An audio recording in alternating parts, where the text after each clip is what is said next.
ప్రస్తుతం ఉన్న జీవనశైలిలో మనకి మెడనొప్పి అనేది భుజ నొప్పి అనేది చాలా కామన్గా వస్తుంది. మెడనొప్పితో మనకి స్పాండిలైటిస్ అనేది స్పాండిలోసిస్ అనేది చాలా అధికంగా ఇప్పుడు రైట్ నౌ చూస్తున్నాము. దీంట్లో చూసేది మెయిన్గా కారణం చూసినైతే మిడిల్ ఏజ్ గ్రూప్ నుంచి ఓల్డ్ ఏజ్ గ్రూప్లో స్పాండిలోసిస్ అనేది చూస్తున్నాము. దీంట్లో మెడ ఎముకలు అరుగుదల అవ్వడము, నరాల మీద ఒత్తిడి పడడము, చెయ్యి లాగడం అనేది ఉంటుంది.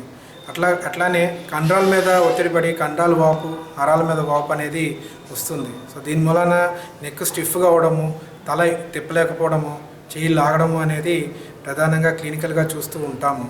దీంట్లో ఏజ్తో అరుగుదల అనేది ఒకటైతే, రెండోది మన కూర్చునే విధానము, మొబైల్ ఫోన్స్ వాడడం అధికంగా ఉండడము, ఇది అధికంగా కంప్యూటర్ మీద పనిచేయడం, వీటి మూలన అక్కడున్న కండరాల మీద డిస్క్ మీద అధికంగా ప్రభావం పడుతుంది. దీనితో వాళ్ళకి మెడనొప్పి చాలా వచ్చి చేయి లాగడం అనేది ఉంటుంది. ఇంట్లో తలకనొప్పి రావడము, కళ్ళు తిరగడము, ఛాతీ నొప్పి అనేది వస్తుంది. చాలామంది ఛాతీ నొప్పి వచ్చినప్పుడు అది హార్ట్ అటాక్ అనుకుంటారు.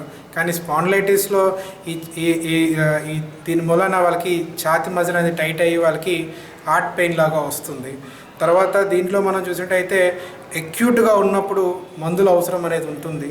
అక్యూట్నెస్ తగ్గాక వాళ్ళకి ఫిజియోథెరపీ చేసినట్టయితే త్వరగా వాళ్ళు నెక్ మూమెంట్స్ రావడము, చేయి లాగడం తగ్గడము ఇవన్నీ ఉంటాయి. ఫిజియోథెరపీలో మెయిన్గా ఎక్కడైతే కండరాల మీద ఒత్తిడి పడుతుందో, నరాలైతే లాగడం ఉంటుందో వాటికి సర్వైకల్ డీకంప్రెషన్ థెరపీ అనేది చేస్తాము. సో ఇది చేయడంతో ఏమవుతుందంటే వాళ్ళకి కండరాలు ఉన్న స్పాజం తగ్గడము, చేయి లాగడం అనేది తగ్గుతుంది. నెక్స్ట్ అల్ట్రాసౌండ్ థెరపీ కనుక చేసినట్టయితే వాళ్ళకి కండరాలు బిగుతుతనం స్పాజం ఏదైతే ఉందో అది అనేది తగ్గుతుంది. నెక్స్ట్ ఐఎఫ్టీ టెన్స్ వాడడంతో ఈ కండరాల మీద ఉండే స్పాజము, తర్వాత చెయ్యి తిమ్మిరెక్కడం అనేది తగ్గుతుంది. తర్వాత ఈ నెక్ ఎక్సర్సైజ్ అనేవి చాలా ఇంపార్టెంట్. ఒకసారి నొప్పి తగ్గిన తర్వాత వాళ్ళకి ఈ నెక్ ఎక్సర్సైజ్ అనేవి నేర్పుతాము. సో ఈ నెక్ ఎక్సర్సైజ్ చేయడంతో వాళ్ళకి ఫ్లెక్సిబిలిటీ అనేది వస్తుంది. తర్వాత కాలర్ అనేది ఎక్కువ కాలం వాడడం మంచిది కాదు. డాక్టర్ ప్రిస్క్రైబ్ చేసిన 2 వారాలు 3 వారాలు కాలర్ మాత్రమే వాడాలి.